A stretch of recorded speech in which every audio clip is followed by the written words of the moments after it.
Oke, bismillah. Kita awali etika komunikasi dengan mbahnya filosof Aristoteles. Kenapa komunikasi itu butuh etik? Jadi Aristoteles ini punya teori, mungkin orang pertama yang berteori tentang retorika. Cara ngomong yang menarik, cara ngomong yang bisa tepat guna. Sebenarnya ini ilmu langka, jarang orang yang mau mendalami. Mungkin kalian ada yang tertarik, belajarlah retorika. Hari ini banyak orang ingin menang kalau ngomong, ingin menang kalau debat, tapi tidak ngerti retorika. Akhirnya kemenangannya sia-sia. Sudah capek-capek gegeran, debat, menang, tapi musuhnya yang kalah tidak mau ikut pandangannya. Tetap dia ngeyel dengan pandangannya sendiri. Kenapa? Karena kebenarannya tidak masuk ke lawan bicara. Kalau versinya Aristoteles itu retorikanya keliru. Ada orang yang tidak pakai debat, ngomong 1-2 kata bisa merasuk. Orang terpengaruh. Sementara sini yang capek-capek debat sudah menang, kono ya tetap ngeyel. Nah, itu mungkin kita kurang retorika. Hari ini kalau maki-maki kita ahli, tapi dalam hal retorika mungkin kita masih kurang. Katanya Aristoteles, ngomong yang tepat, yang persuasif, yang mempengaruhi, menarik perhatiannya orang, sangunya 3. Sangu itu apa bahasa Indonesia ini? Bekalnya 3. Logos, etos, patos. Etosnya nomor 1. Etos, logos, patos. Ini kayak jagoannya Trimas Ketir. Etos, logos, patos. Etika komunikasi itu etos ini. Etos itu orangnya secara moral harus berkualitas. Bisa dipercaya. Kenapa tadi kamu debat ngomong menang, musuhmu tidak mau ikut kamu? Jangan-jangan dia masih curiga, wong kamu itu orangnya tidak bisa dipercaya. Kalau ngomong mencela-mencele, kemarin bilang apa, sekarang bilang apa, berarti kamu lemah di etos. Kalau kamu lemah di etos, sebagus apapun pikiranmu, gagasanmu, tidak akan ada orang yang mau mengikuti. Itu etos. Bangun etos. Orang yang etosnya kuat itu biasanya tidak perlu ngomong capek-capek, ngomong 1-2 kata orang akan patuh. Kalau bahasa retorika modern namanya truthworthiness, bisa dipercaya. Kenapa? Karena secara moral dia bagus. Jadi harus punya etos. Kalau belum harus dibangun. Aristoteles ini kan nanti yang pikiran-pikiran akhlaknya banyak diwarisi oleh para filosof muslim. Akhlak itu pembiasaan, harus dibiasakan. Tidak ada orang yang terlanjur tidak jujur ya Pak, tidak ada. Harus dilatih jujur. Saya itu terlanjur pemarah ya Pak, tidak ada terlanjur kalau akhlak. Kalau sekarang watakmu pemarah, dibangun biar tidak ngamuan. Jadi bangun kredibilitas moralmu. Nah, itu sangunya sebelum nanti komunikasi. Kalau orang sudah tidak percaya kamu dulu, ngomong apapun orang ya tidak percaya. Sebagus apapun isinya, sebaik apapun isinya, orang tidak akan mau ikut. Kenapa? Karena lihat kamu yang ngomong. Oh, itu harus dibangun. Ya kayak model kamu kalau tiba-tiba bilang kita harus selalu mendekatkan diri pada Allah. Mungkin orang tidak percaya potonganmu. Modelmu kayak ngono wae kok ngomong mendekatkan diri pada Allah. Kenapa kamu harus bangun etos dulu? Kalau nasihati orang jadi soleh, ya kamu soleho dulu. Nanti mungkin waktunya, ini kan mahasiswa baru, waktunya ospek, waktunya pendadaran mahasiswa baru, biasanya kakak kelasnya kan harus rajin belajar. Nek modelnya kakak kelasnya orang lulus-lulus sampai semester 14 ya. Adik kelasmu cuma geleng-geleng, Allah mungkin gitu. Bangun etos dulu. Jadi harus truthworthiness. Bisa dipercaya dirimu seperti apa, nanti kalau menasihati orang, ngomong ke orang lain bisa langsung masuk. Kan ada cerita Mahatma Gandhi, mungkin pernah saya ceritakan entah di ngaji apa. Jadi satu ketika ada ibu-ibu datang ke Gandhi. Ibu-ibu ini sumpek sama anaknya. Dia punya anak, bawa anaknya. Anaknya ini punya penyakit, tidak boleh makan garam. Dinasehati bolak-balik sama ibunya, tidak bisa. Pokoknya dia selalu pinginnya makan garam. Akhirnya dibawa ke Gandhi. Sama Gandhi, wah saya tidak bisa kalau nasihati sekarang, ibu pulang dulu, nanti kembali kira-kira 2 minggu lagi baru saya bisa nasihati. Akhirnya ditunggu 2 minggu, 2 minggu kemudian balik lagi ke Gandhi. Ini sudah 2 minggu Pak Gandhi, tolong anak saya dinasehati. Nasihatnya simple, apa bahasa India itu. Pokoknya, nak, mbok kamu jangan makan garam. Cuma kalimat itu aja. Dan besoknya anak ini sudah gak mau makan garam lagi. Ibunya heran. Kok aneh ya, tak nasihati sampai capek. Nggak jalan-jalan. Gandhi cuma 1 kalimat itu aja jalan. Ditanyain lagi ke Gandhi, Pak Gandhi kok bisa ya sampean ampuh tenan nek nasihati? Katanya Gandhi, enggak. 2 minggu yang lalu waktu ibu datang pertama kali ke sini, saya masih makan garam. Saya yang makan garam, tidak mungkin bisa nasihati anak ini untuk tidak makan garam. Maka waktu 2 minggu ini saya manfaatkan untuk pantang makan garam juga. Setelah 2 minggu mulai mungkin kalau bahasa Aristoteles tadi truthworthiness, dia jadi sosok yang bisa dipercaya kalau ngomong melarang makan garam. Sehingga ampuh. Makanya kalau di TV-TV banyak pejabat bilang, mari kita bebas korupsi, kenapa ndak ampuh? Jangan-jangan kan itu. Ya, jangan-jangan masih kesenggol dikit-dikit sama itu. Karena sosoknya sendiri ndak punya etos itu. Maka pertama-tama komunikasi efektif itu bangun etos. Bangun moralitasmu sehingga orang bisa percaya. Yang kedua logos. Etos ini yang kita bahas hari ini.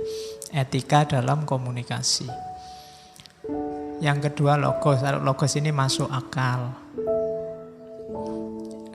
Yang kamu omongkan bisa ditangkap orang lain. Itu namanya logos.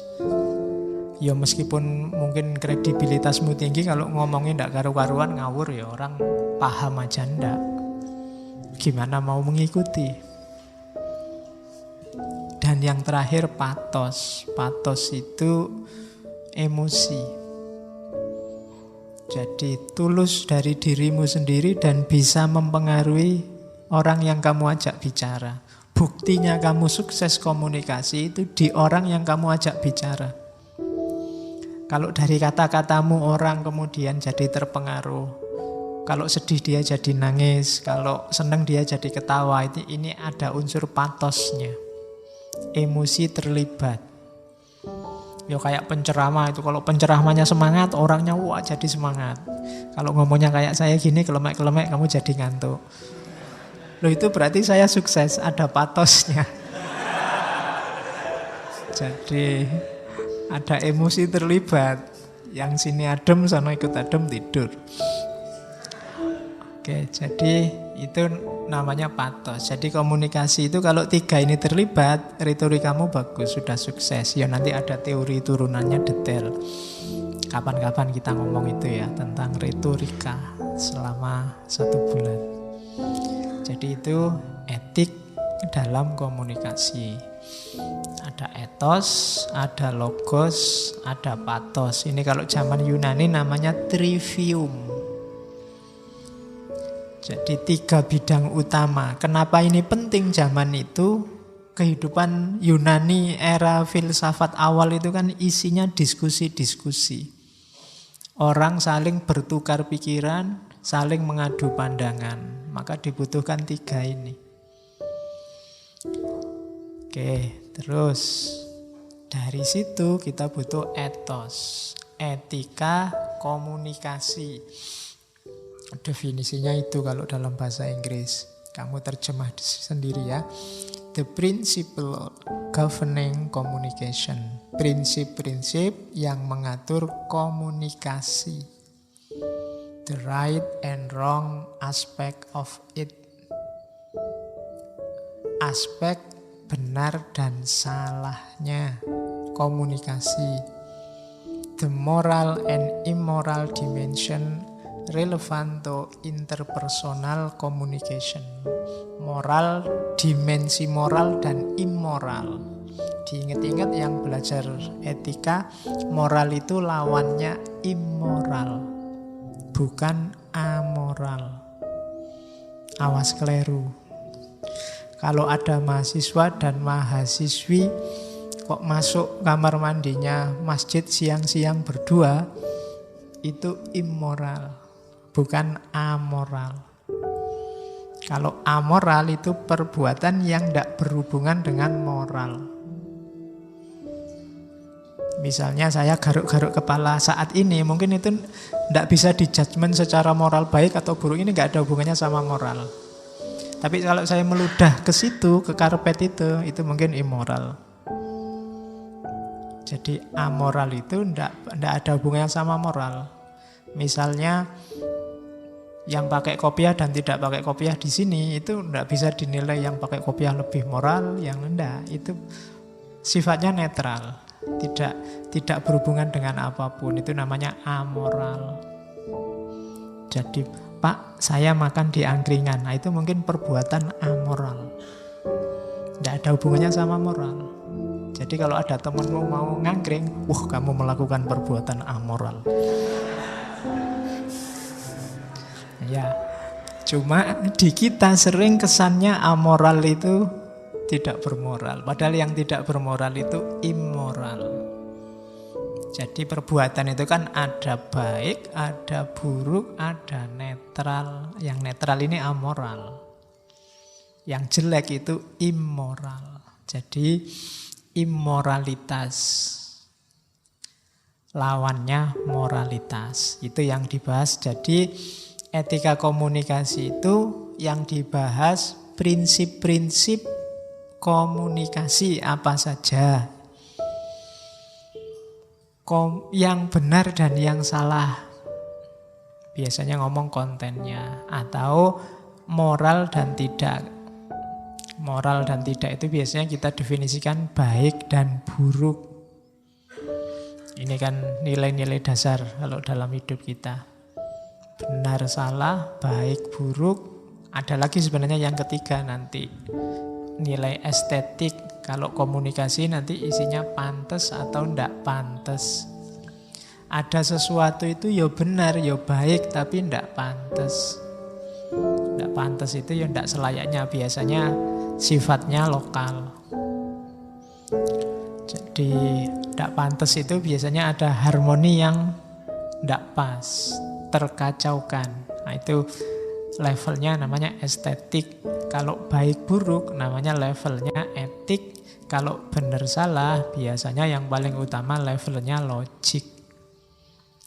Jadi ngomong itu ya ngomonglah yang benar, jangan yang salah, dengan cara yang baik dan pantas.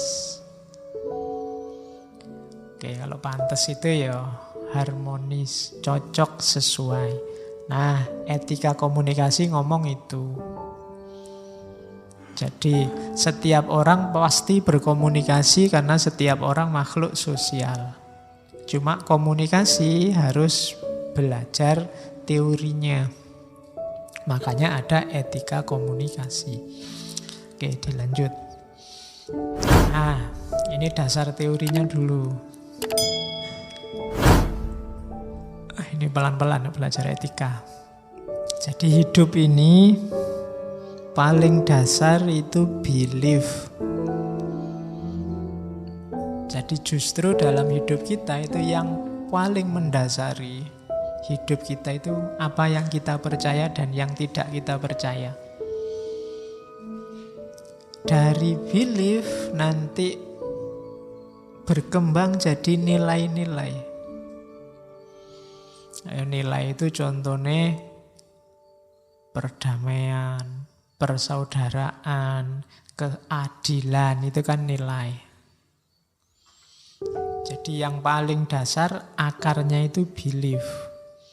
Kalau kalian lihat ada orang kok modelnya gitu orang ini, kalau ingin ngerti kok bisa ada orang kayak gitu, coba dilacak sampai akarnya. Apa dasar-dasar yang dia percaya, itu belief. Dari situ nanti lahir nilai. Hidup kita itu yang penting damai, sejahtera, aman. Nah, ini nilai. Apapun boleh terjadi, yang penting adil dan tidak ada penindasan. Ini nilai. Nilai nanti diterjemahkan dalam norma. Norma itu bahasa lainnya mungkin dekat ke aturan. Kalau tadi kan masih prinsip nilai itu, kalau ini aturan. Kalau dalam belajar etika, aturan itu ada dua, norma itu ada dua, ada yang umum, ada yang khusus. Yang umum ada tiga, kayak kuliah tenanan ini. Ya, norma umum itu ada tiga, yaitu hukum, moral atau etika, dan kesusilaan atau etiket. Prinsip-prinsip tadi diterjemahkan dalam hidup sehari-hari. Kalau kesadarannya orang masih rendah, biasanya pakai hukum. Dibikin undang-undang, dibikin aturan, dibikin KUHP. Demi apa? Mewujudkan prinsip-prinsip tadi dari belief yang dipercaya. Jadi hukum itu untuk menerjemahkan nilai yang dipercaya untuk ngatur masyarakat. Misalnya ingin keadilan, ya dirumuskan hukum untuk menata agar hidup ini jadi adil. Ada etiknya, kalau ini moral batinnya, sikap batinnya. Itu biasanya moral. Kalau orang sadar, orangnya sudah punya kesadaran hukum yang tinggi, biasanya masuknya level etik, moral, nggak perlu diperintah, nggak perlu diancam, sudah jalan karena dia sudah sadar, moralnya sudah bagus. Ada lagi etiket. Etiket itu kesusilaan. Bedanya etika sama etiket, misalnya menghargai orang tua itu moral, cium tangan itu kesusilaan. Itu etika sama etiket. Jadi peduli sama yang lain itu etika, nyumbang ngasih sedekah itu etiket. Kesusilaannya katanya peduli kan gitu. Peduli sama pacar itu etika, apel malam minggu itu etiket. Nah, ya. Jadi dua-duanya penting. Karena kalau salah satu tidak ada, ya kalau hanya etika saja tidak diterjemahkan secara real dalam realitas, tidak ada etiketnya, ya tidak ada gunanya, omong kosong. Atau etiket saja tidak ada nilai yang dia perjuangkan, tidak ada moralnya, ya kebalikannya, sia-sia. Kayak sholat itu loh, sholat itu ya fisik, syarat dan rukunnya ya ada khusyuknya, batin yang nyambung sama Allah. Kalau hanya dapat fisik saja namanya olahraga. Kalau kusuk saja tapi tidak ada aktivitas syarat dan rukunnya, ya namanya kebatinan. Jadi dua-duanya tidak utuh. Untuk utuh, ya ada lahirnya, ada batinnya. Kalau masih belum beres dua ini, dipaksa sama alat namanya hukum. Itu namanya norma. Nah, ada yang khusus. Kalau norma yang khusus itu setiap bidang punya. Kode etik mahasiswa itu norma khusus. Etika profesi itu norma khusus. Etika kedokteran itu norma khusus. Jadi yang tidak kelihatan dalam hidup kita ada belief, ada values, ada norms. Ini nanti yang lahir jadi attitude dan behavior. Ini dalam bahasa Inggris dua hal yang berbeda antara attitude sama behavior. Kalau behavior itu sudah watak. Watak itu lahir dari pembiasaan. Jadi yang biasa sudah jadi behavior. Kalau attitude itu ekspresi spontan. Bisa karena behavior, bisa karena yang lain. Di situ saya contohkan misalnya, aslinya aku ini penyabar. Tapi kok anak ini kurang ajar banget, jadinya saya marah, terus ngebrak meja. Penyabar itu behaviorku, cuma ini tadi aku ngebrak meja itu attitude. Biasanya attitude itu lahirnya dari behavior, dari kebiasaan. Kalian coba dicermati ya hidupmu sehari-hari, itu kan nanti ada yang kamu gitu terus, itu behavior. Sukanya seperti itu, terus itu behavior. Tapi ada kalanya attitude-mu beda sama behavior, mungkin situasinya. Sebenarnya kamu anti bohong, anti curang, kok yang tidaklah ujiannya susah banget. Nah, akhirnya kamu terpaksa lah ngelirik-ngelirik, nyontek-nyontek dikit, enggak apa-apa, dosennya enggak pernah diajar, ditanyain misalnya. Jadi attitude-mu berubah. Meskipun behaviormu enggak itu, sebenarnya kamu anti curang. Nah, itu behavior. Jadi kalau dimarahi dosennya, enggak Pak, sebenarnya saya itu jujur kok Pak. Cuma terpaksa. Bapak sih soalnya susah sekali. Nah, itu attitude. Itu beda. Jadi dasarnya tadi belief. Belief itu biasanya diterjemahkan dalam prinsip-prinsip, itu namanya nilai. Nilai ini tadi diwujudkan dalam bentuk aturan, namanya norma. Itulah nanti yang membentuk perilaku kita. Ada perilaku yang menetap, namanya behavior. Ada perilaku real, spontan, namanya attitude. Oh, ini teori dasar kalau belajar etika. Komunikasi nanti juga begitu.